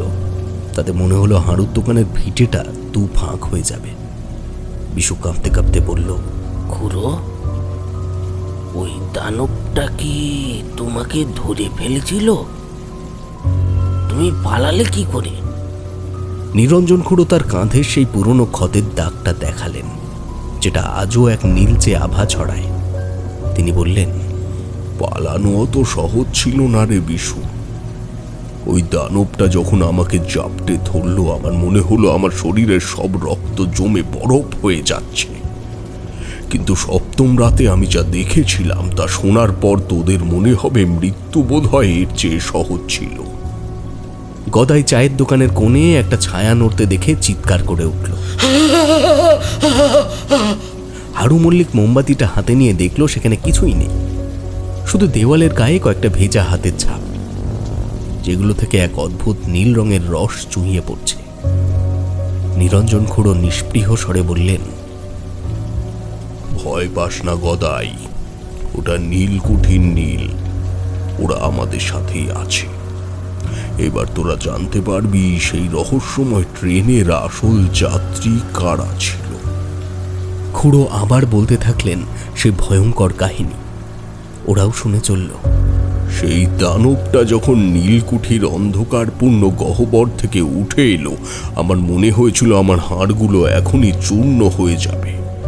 তার শরীরটা মানুষের মতো নয়, বরং থকথকে নীল কাদার একটা স্তূপ, যা থেকে অবিরাম চুঁইয়ে পড়ছে বিষাক্ত নীল রস।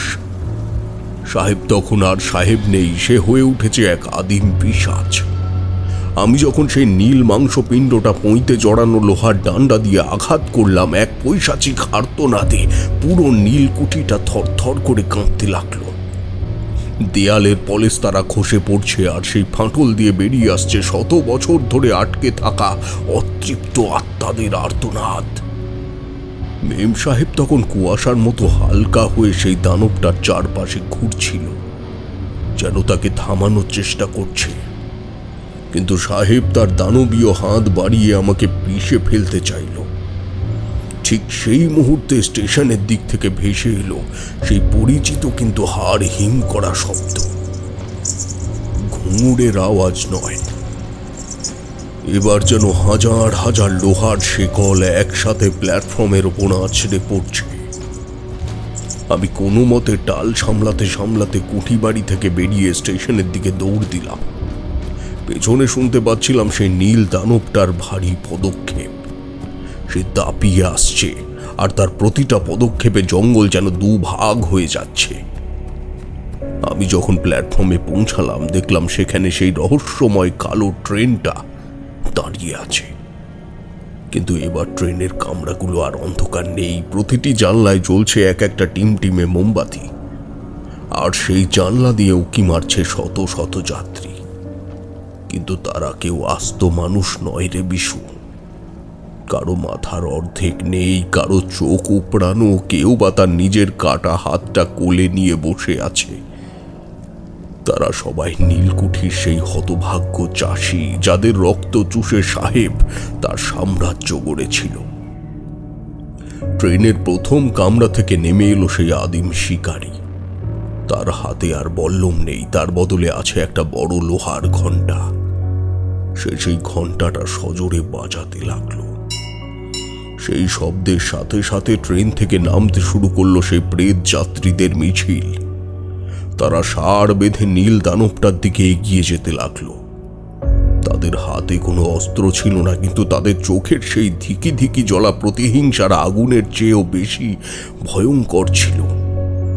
নীল দানবটা অর্থাৎ সাহেব তখন প্ল্যাটফর্মের মাঝখানে দাঁড়িয়ে অট্টহাসি হাসছে। সে ভাবল এই নিরন্ন চাষিরা তাকে কি করবে, কিন্তু সে জানতো না মরা মানুষের শক্তি জীবিতের চেয়ে অনেক বেশি। ওই প্রেত যাত্রীরা যখন সাহেবকে ঘিরে ধরল, সাহেবের সেই নীল শরীরটা ধীরে ধীরে ফ্যাকাশে হতে শুরু করলো। তারা প্রত্যেকে সাহেবের শরীর থেকে এক এক টুকরো নীল মাংস ছিঁড়ে নিতে লাগলো। সাহেব যন্ত্রণায় চিৎকার করছিল, কিন্তু সেই চিৎকারের শব্দ ট্রেনের ইঞ্জিনের বাষ্পের শব্দের সাথে মিশে হারিয়ে যাচ্ছে। আমি কেবিনের বারান্দায় দাঁড়িয়ে সেই বিভৎস দৃশ্য দেখছি। হঠাৎ দেখলাম ট্রেনের একদম শেষ কামরাটা থেকে একজন ব্যক্তি নেমে এলো।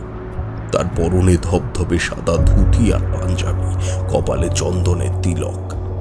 সে ধীরে ধীরে আমার দিকে এগিয়ে আসছে। তার হাঁটার ভঙ্গিতে এমন এক আভিজাত্য ছিল যে আমি মাথা নত করতে বাধ্য হলাম। সে আমার সামনে এসে দাঁড়ালো। তার চোখে কোনো আতঙ্ক নেই, বরং এক গভীর করুণা। সে হাত বাড়িয়ে আমার পকেটে থাকা সেই রূপোর ঘুঙরু জোড়া চাইল। আমি যন্ত্রচালিতের মতো সেগুলো তাকে দিয়ে দিলাম। সে সেই ঘুঙরুগুলো হাতে নিয়ে আকাশের দিকে তাকালো এবং এক আশ্চর্য মন্ত্র উচ্চারণ করলো, যার কিছুই বোঝা গেল না। সাথে সাথে আকাশের মেঘ চিরে এক তীব্র আলোক ছটা সে ট্রেনের ওপর এসে পড়ল। সেই আলোয় দেখলাম ট্রেনের ভেতরে থাকা যাত্রীদের বিভৎস রূপ বদলে যাচ্ছে, তারা যেন শান্তিতে মুক্তি পাচ্ছে। কিন্তু সেই সাদা পোশাকের মানুষটি কে ছিল তা আমি তখনও জানতাম না। সে আমার দিকে তাকিয়ে শুধু একটা কথাই বলেছিল, নিশ্চিন্দপুরে যা শুরু হয়েছে তা শেষ করার দায়িত্ব তোমারই মাস্টার। এর পরের রাতে তোমাকে আসল দরজার চাবি খুঁজতে হবে। এই বলে সে সেই ট্রেনের শেষ কামরায় উঠে পড়ল। ট্রেনটা কোনো শব্দ না করে ধীরে ধীরে চলতে শুরু করলো। কিন্তু যাওয়ার সময় ট্রেনের গার্ডের কেবিন থেকে যে লাল আলোটা জ্বলে উঠল, তাতে দেখলাম গার্ডের আসনে বসে আছে পঞ্চানন লাইনম্যান। কিন্তু পঞ্চাননের চোখ দুটো ছিল পাথরের মতো স্থির।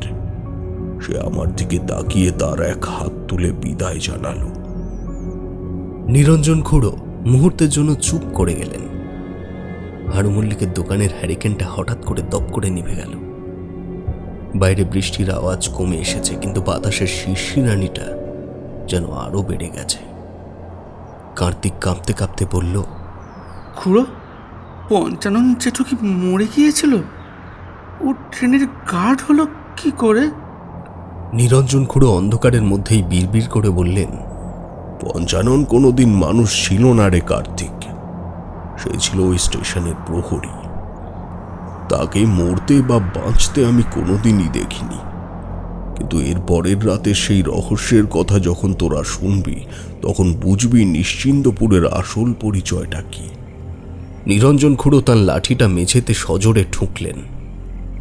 তারপর আবার প্রবেশ করলেন গল্পে। সপ্তম রাতে সেই প্রেত যাত্রীদের মিছিলে পঞ্চাননকে ট্রেনের গার্ডের পোশাকে দেখে আমার মাথা কাজ করা বন্ধ করে দিয়েছিল। পরদিন সকালে আমি যখন স্টেশনের অফিসে লগ বইটা খুললাম, দেখলাম 1920 সাল থেকে আজ পর্যন্ত যতজন মাস্টার এই নিশ্চিন্দপুরে এসেছে, সবার নামের পাশে একটা করে নীল রঙের ক্রস চিহ্ন দেওয়া। শুধু আমার নামের পাশটা খালি।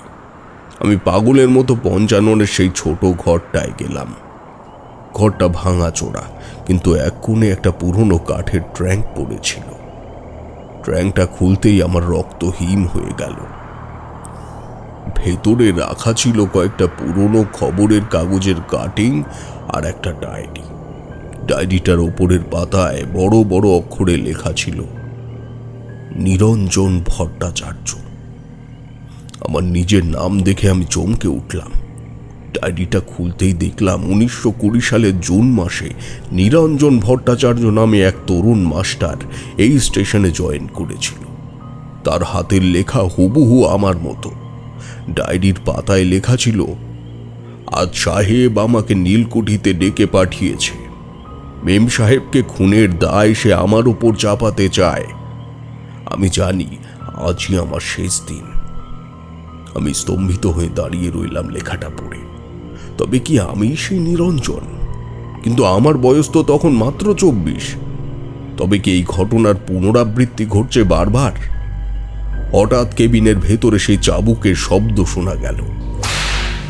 আমি ঘুরে তাকালাম, দেখলাম সাহেব আর মেম সাহেব পাশাপাশি দাঁড়িয়ে আছে, কিন্তু এবার তাদের রূপে কোনো বিভৎসতা নেই। সাহেব এক বিষণ্ণ চোখে আমার দিকে তাকিয়ে বলল, মাস্টার, তুমি যাকে দানব ভেবেছিলে সে আমি নই।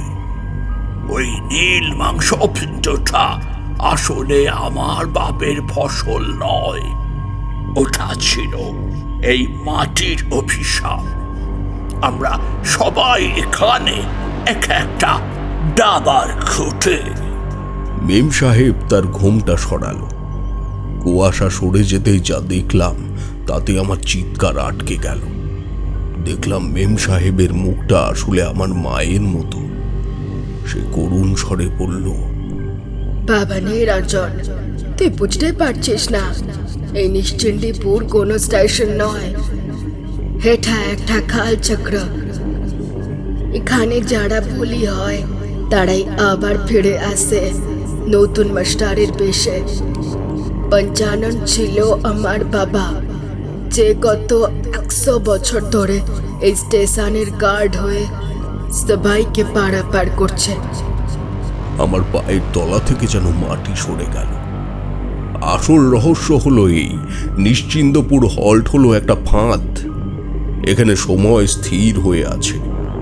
সাহেব, মেম সাহেব, শিকারী, এরা কেউ প্রেত নয়, এরা সবাই সময়ের কারাবন্দী। আর আমি হলাম সেই বলি যাকে প্রতি 50 বছর অন্তর এই স্টেশনে প্রাণ দিতে হয়, যাতে এই চক্রটা চলতে থাকে।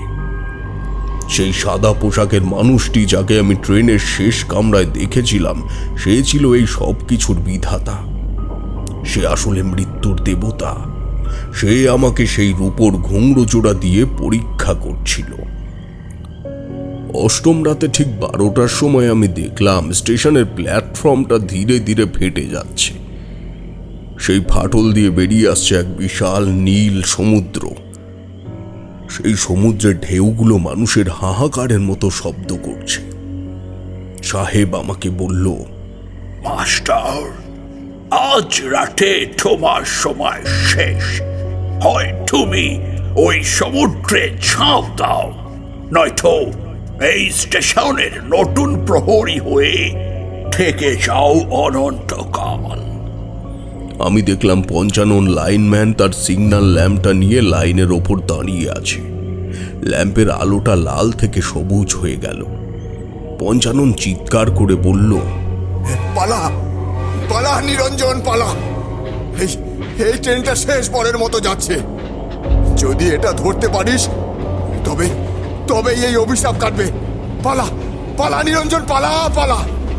আমি দৌড়তে শুরু করলাম, কিন্তু আমার পেছনে সে নীল দানবটা আবার জেগে উঠেছে। সে এবার আর সাহেব নয়, সে হলো আমার নিজেরই এক বিকৃত ছায়া। সে আমাকে টেনে ধরতে চায়।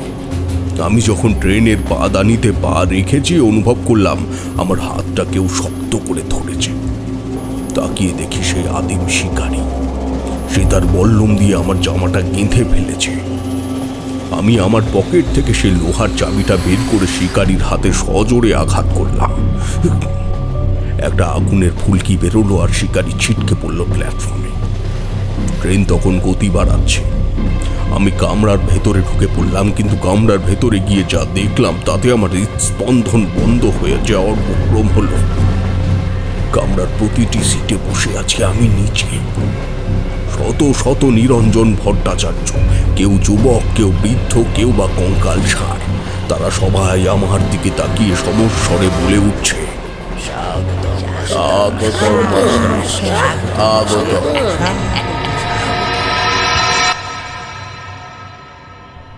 গল্পের এই চূড়ান্ত রহস্য উন্মোচনের পর হারু মল্লিকের দোকানে এক আদিম নীরবতা নেমে এলো।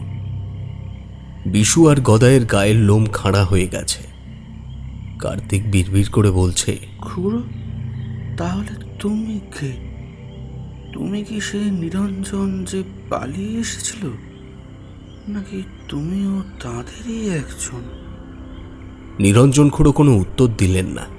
তিনি হ্যারিকেনের ম্লান আলোয় নিজের হাতের আঙুলটা দেখলেন। সেখানে একটা নীল রঙের গোল দাগ, ঠিক যেন একটা স্টেশনের শিলমোহর। খুড়ো ধীর স্বরে বললেন, আমি পালিয়ে এসেছিলাম ঠিকই, কিন্তু নিশ্চিন্দপুর আমাকে ছাড়েনি। আজও প্রতি কাল বৈশাখীর রাতে আমি সেই ঘুঙুরের শব্দ শুনতে পাই। আর আজ খুড়ো থামলেন। তার চোখ দুটো জানলার বাইরে স্থির হলো। দোকানের বাইরে অন্ধকারের ভেতর থেকে এক তীব্র বুনো ফুলের পচা গন্ধ ভেতরে ঢুকে আসছে। হারু মল্লিক কাঁপতে কাঁপতে বলল, আজ কি খুড়ো? নিরঞ্জন খুড়ো উঠে দাঁড়ালেন। তার লাঠির শব্দটা এখন হুবহু সেই ট্রেনের চাকার শব্দের মতো শোনাচ্ছে।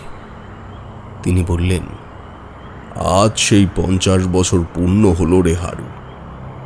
ট্রেনটা বোধহয় স্টেশনে এসে দাঁড়িয়েছে। শেষটা শোনার জন্য তৈরি তো তোরা? কারণ এরপরেই হবে চূড়ান্ত সমাপ্তি। বাইরে আবার ঝড়ের শব্দ শুরু হয়েছে। খুড়ো আবার গল্পের গভীরে প্রবেশ করলেন। অষ্টম রাতে সেই অভিশপ্ত ট্রেনের কামরায় যখন আমি শত শত নিজেকে দেখলাম, আমার হিতাহিত জ্ঞান লোপ পেয়েছিল।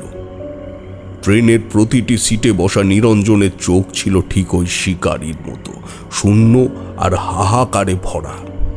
তারা সবাই সমস্বরে আমাকে ডাকছিল তাদের পাশে বসবার জন্যে। আমি বুঝতে পারছিলাম ওই ট্রেনটা আসলে মুক্তি নয়, ওটা হলো সেই অনন্তকালের কারাগার। আমি ট্রেনের কামরা থেকে ঝাঁপ দেওয়ার চেষ্টা করলাম, কিন্তু কামরার দরজাগুলো অদৃশ্য হয়ে গেছে। জানলা দিয়ে বাইরে তাকাতেই দেখলাম ট্রেনটা লাইনের ওপর দিয়ে চলছে না, বরং আগুনের একটা নদীর ওপর দিয়ে ভেসে যাচ্ছে সেটা। চারপাশ থেকে ভেসে আসছে নীলকর সাহেবদের সেই পৈশাচিক চাবুকের শব্দ। হঠাৎ ট্রেনের গার্ডের কেবিন থেকে পঞ্চানন বেরিয়ে এলো। তার হাতে আর ল্যাম্প নেই, তার হাতে ছিল একটা প্রাচীন তামাটে আয়না। সে আয়নাটা আমার মুখের সামনে ধরল। আমি আয়নায় যা দেখলাম তাতে আমার প্রাণবায়ু শুকিয়ে গেল। আয়নার ভেতরে আমি নয়, দাঁড়িয়ে আছে সেই আদিম শিকারী। আমার নিজের মুখটাই ধীরে ধীরে চামড়া দিয়ে ঢেকে যাচ্ছে, চোখ দুটো হয়ে যাচ্ছে জ্বলন্ত কয়লা। পঞ্চানন ফিসফিস করে বলল, নিরঞ্জন, এই চক্র ভাঙার একটা মাত্র উপায় আছে। তোমাকে ওই আয়নাটা ভেঙে নিজের রক্ত দিয়ে লাইনের উপর একটা তিলক কাটতে হবে। তবেই এই স্টেশন আর এই সময়ের মায়া কেটে যাবে। কিন্তু একটা কথা মনে রেখো, এটা করলে তুমি আর কোনো দিনও সাধারণ মানুষ হয়ে ফিরতে পারবে না। আমি ভাবলাম না, পকেটে থাকা সেই লোহার চাবি দিয়ে আয়নাটার উপর সজোরে আঘাত করলাম। ঝনঝন করে আয়নাটা চুরমার হয়ে গেল। কাঁচের একটা টুকরো আমার হাতে বিঁধে রক্ত ঝরতে শুরু করলো। সেই রক্ত নীল নয় রে হারু, ওটা ছিল টকটকে লাল মানুষের রক্ত। আমি কামরার মেঝেতে সেই রক্ত দিয়ে একটা বৃত্ত আঁকলাম। সাথে সাথে এক বিকট শব্দে ট্রেনটা মাঝখান থেকে দুভাগ হয়ে গেল। সাহেব, মেম সাহেব আর সেই শত শত নিরঞ্জন একযোগে আর্তনাদ করে উঠল। আকাশ থেকে আগুনের বৃষ্টি শুরু হলো। আমি দেখলাম নিশ্চিন্তপুর হল্ট স্টেশনটা তাসের ঘরের মতো ভেঙে পড়ছে। নীলকুঠির সেই মাংসপিণ্ডটা ফেটে গিয়ে হাজার হাজার জোনাকির মতো আলোয় আকাশ পড়ে গেল। আমি জ্ঞান হারিয়েছিলাম। যখন চোখ মেললাম দেখলাম আমি বীরভূমের এক সাধারণ ক্ষেতের ধারে পড়ে আছি। চরচর করে রোদ উঠেছে। আশেপাশে কোনো স্টেশন নেই, কোনো নীলকুঠি নেই, কিন্তু আমার হাতের সেই ক্ষতটা আজও শুকায়নি। আজও যখন কালবৈশাখীর রাত আসে আমার সেই ক্ষতটা দপদপ করে ওঠে। নিরঞ্জন খুড়ো গল্প শেষ করে দীর্ঘ শ্বাস ফেললেন। হারু মল্লিক দেখল খুড়োর হাতের সেই ক্ষতটা থেকে সত্যিই এক ফোঁটা নীল রক্ত চুইয়ে পড়ছে। খুড়ো তার লাঠিটা বগলে নিয়ে দোকানের ঝাঁপের দিকে এগিয়ে গেলেন। গদাই তোতলাতে তোতলাতে বলল, খুড়ো, তুমি কি তাহলে আজ আমাদের কাছে তোমার শেষ বিদায় নিতে এসেছিলে? ওই পঞ্চানন জেঠুর কথা কি তাহলে সত্যি হলো? আজ কি সেই 50 বছর পূর্ণ হলো? নিরঞ্জন খুড়ো দোকানের বাইরে অন্ধকারের দিকে তাকিয়ে এক অদ্ভুত হাসি হাসলেন। সেই হাসিতে কোনো আনন্দ ছিল না, ছিল এক অনন্ত ক্লান্তি। তিনি বললেন, শোন গদাই, সব ভয় কাল্পনিক নয়। কিছু ভয় আজও নিশ্চিন্দপুরের মতো কোনো নির্জন স্টেশনের হাহাকার করে ফেরে, আর যারা সেই ডাক শোনে তাদের ফিরে আসার কোনো রাস্তা থাকে না। খুড়ো দোকানের বাইরে পা রাখলেন। মুহূর্তের মধ্যে এক তীব্র কুয়াশা চারপাশটাকে ঢেকে দিল। হারু মল্লিক টর্চ জ্বালিয়ে দেখল সামনের রাস্তায় কেউ নেই। শুধু ভেজা মাটির ওপর কয়েকটা ঘুঙুর পড়ে আছে, আর কানে আসছে অনেক দূর থেকে একটা ট্রেনের বাষ্প ছাড়ার শব্দ। বিশু জানলা দিয়ে দেখল দূরে জঙ্গলের অন্ধকার থেকে একটা নীল আলোর বিন্দু ধীরে ধীরে মিলিয়ে যাচ্ছে। হারু মল্লিক দ্রুত হাতে দোকানের সব ঝাঁপ নামিয়ে দিল। সেই রাতে বীরভূমের ওই গ্রামে আর কেউ ঘুমাতে পারেনি। সবাই শুধু শুনেছিল এক বিষণ্ণ চাবুকের শব্দ আর অনেকগুলো কুকুরের করুণ আর্তনাদ। নিশ্চিন্দপুর হল্ট আজও আছে। হয়তো কোনো এক ঝোড়ো রাতে কোনো দুর্ভাগা যাত্রী ভুল করে সেখানে নেমে পড়বে, আর তার জন্য অপেক্ষা করে থাকবে এক প্রবীণ মাস্টার, যার হাতে থাকবে এক লোহার চাবি আর চোখে থাকবে আদিম তৃষ্ণা।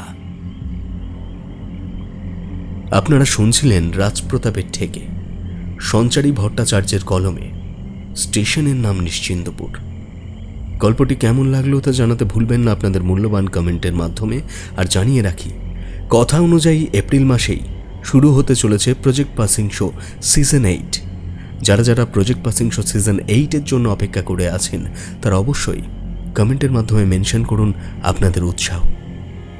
জানিয়ে রাখি, খুব শীঘ্রই শুরু করতে চলেছি আমরা নতুন অভিযানের পর্ব। একের পর এক রহস্যময় কাহিনী দিয়ে গড়ে উঠছে প্রজেক্ট পাসিং শো সিজন 8, সঙ্গে বিভূতির শক্তি লাভ। তাই আর অপেক্ষা নয়, যারা যারা এখনও রাজপ্রতাপের ঠেক চ্যানেলটিকে সাবস্ক্রাইব করেননি তারা অতি সত্বর আমাদের চ্যানেলটি সাবস্ক্রাইব করে পাশে থাকা বেল আইকনটি প্রেস করে দেবেন। খুব শীঘ্রই ফিরবো আমরা পরবর্তী গল্প নিয়ে। ততদিন সুস্থ থাকুন, সঙ্গে থাকুন আর শুনতে থাকুন রাজপ্রতাপের ঠেক। ধন্যবাদ।